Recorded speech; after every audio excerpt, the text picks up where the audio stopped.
Бұл тиімді, рахат біздің билікке. Бұл егер олардың қарны тоқ болса, қарызы жоқ болса, көйлегі көк болса, онда халық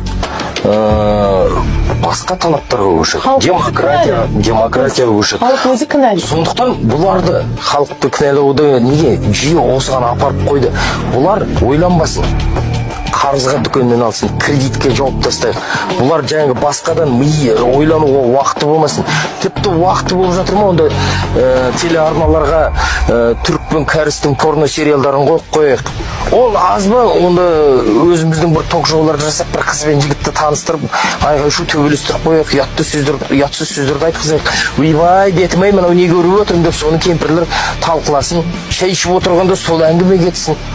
Рахат, міне 30 жыл болды сөйтіп жатқанымызға. Бұны өзгертуге болады. Міне мен осы мәжіліс сайлауына бәріміз барып жатырмыз ғой. Биттей бір тесік пайда болды. Сол тесік